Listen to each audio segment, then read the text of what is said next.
சுவாதியும் ஸ்வேதாவும் அக்கா தங்கை.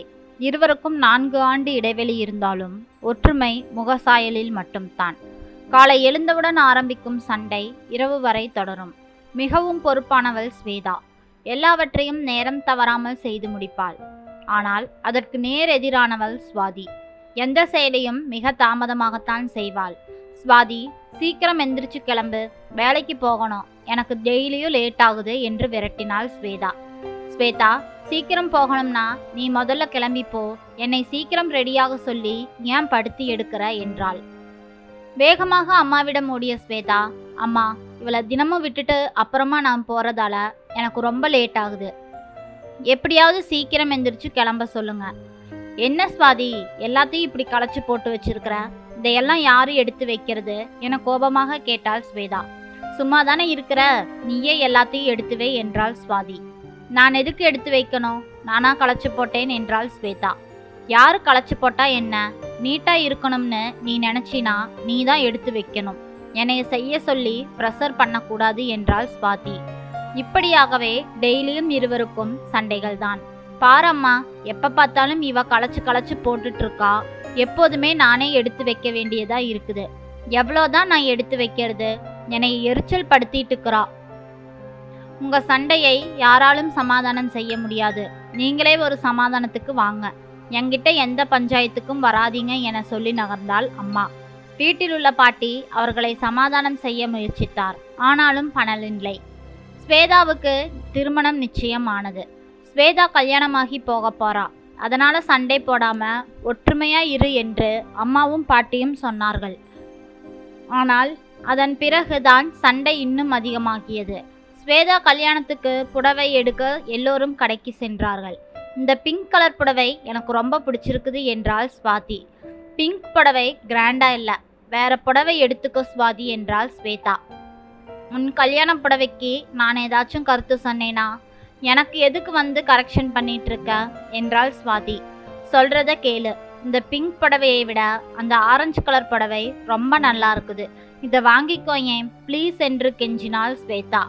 ஆனால் ஸ்வாதியோ, இல்லை, எனக்கு இதுதான் வேண்டும், பிங்க் கலர் தான் எனக்கு பிடிச்சிருக்குது, இல்லைனா எனக்கு புடவையே வேண்டாம், நான் சல்வாரே போட்டுக்கிறேன் என உறுதியாக சொன்னாள் ஸ்வாதி.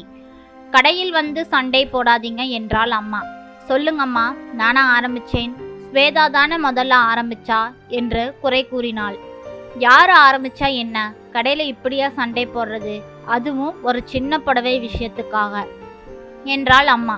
புடவை தேர்வு பண்றது சின்ன விஷயம்தான், ஆனால் சண்டை செய்ய காரணம் வேற என்றாள் ஸ்வாதி. என்ன காரணம் என்று சொல்லு என்றாள் அம்மா. இவ என்ன சின்ன குழந்தை மாதிரியே ட்ரீட் பண்ணிட்டு இருக்கா, எனக்கு ஒன்றும் தெரியாத மாதிரி எல்லா விஷயத்துக்கும் அவ மட்டும் கருத்து சொல்லிக்கிட்டே இருக்கிறா என்றாள் ஸ்வாதி. சரி சரி, எல்லாம் கொஞ்ச நாளைக்கு தான், அவ கல்யாணமாகி போயிட்டா அப்புறம் நீ நினைச்சா கூட அவளோட சண்டை போட முடியாது, அவ அவங்க வீட்டில் இருப்பா, நீ நம்ம வீட்டில் இருப்ப என்றாள் அம்மா. அந்த நாட்களுக்காகத்தான் நான் காத்துக்கிட்டு இருக்கேன், அப்புறம் எந்த சண்டையும் இல்லாம ரொம்ப ஜாலியா வீட்டில் இருக்கலாம் என்றாள் ஸ்வாதி. ஆமாம்மா, எனக்கு தெரியும், நான் கல்யாணமாகி அந்த வீட்டுக்கு போயிட்டா நீங்க எல்லோருமே ரொம்ப ஜாலியாக தான் இருப்பீங்க என்றாள் ஸ்வேதா. சும்மா அவ தான் அறிவில்லாம ஏதாவது பேசினா நீயும் அதை ஏன் சீரியஸாக எடுத்துக்கிட்டு இப்படி பேசுறிய ஸ்வேதா என்றாள் அம்மா. இல்லம்மா, அவதான் என்று மறுபடியும் ஆரம்பித்தாள் ஸ்வாதி. சரி சரி, இந்த சண்டை இதோட விட்டுருங்க, பிங்க் கலர் புடவைய கல்யாணத்துக்கோ ஆரஞ்சு கலர் புடவைய வரவேற்புக்கும் வச்சுக்கோ, இதோட இந்த பிரச்சனை முடிஞ்சு. திருப்பி இதை பற்றி பேசி பிரச்சனையை பெருசு பண்ணாம கொஞ்ச நேரம் 2 பேரும் அமைதியா இருங்க என்று அவர்களின் வாயை அடைத்தாள் அம்மா.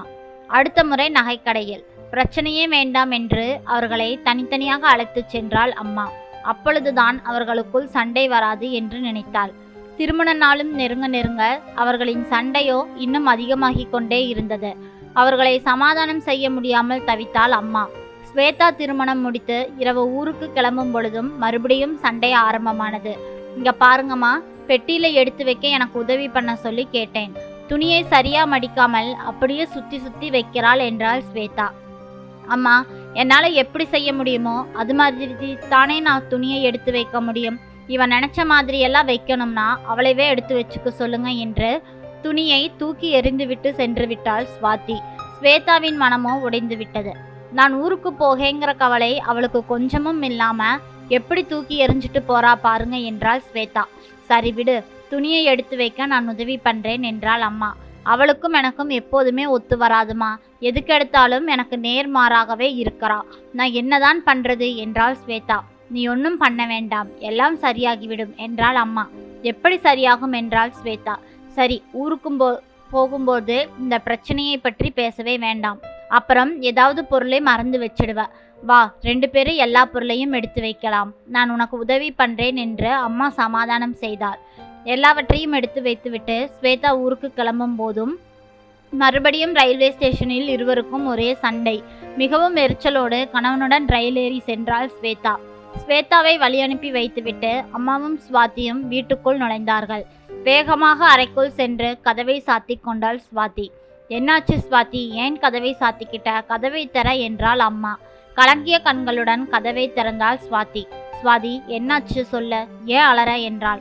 இல்லம்மா, ஸ்வேதா ஊருக்கு போனதால எனக்கு ரொம்ப அழுகையா வருது. அவளை நான் ரொம்ப மிஸ் பண்றேன் என்றாள். நீ என்ன சொல்ற ஸ்வாதி? ஸ்வேதா ஊருக்கு போனதுக்காக நீ ஏன் அழுகிறாய்?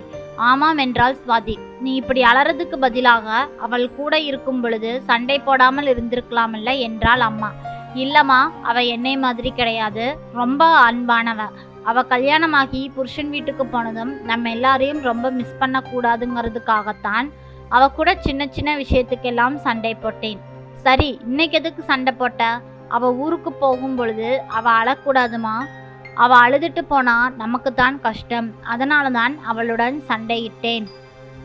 நான் ஸ்டேஷன்ல போட்ட சண்டையால அவ அழுகல, எரிச்சலோடையே போயிட்டா என்று கூறி அழுதாள் ஸ்வாதி. இவர்களின் சண்டை எப்பொழுது முடியும் என்று நினைத்திருந்த அம்மாவிற்கு அவர்கள் இருவரும் சிறு சிறு செயலுக்காக சண்டை போட்டாலும் மிகவும் பாசமாக இருக்கின்றனர் என்று அம்மாவுக்கு அன்றுதான் புரிந்தது.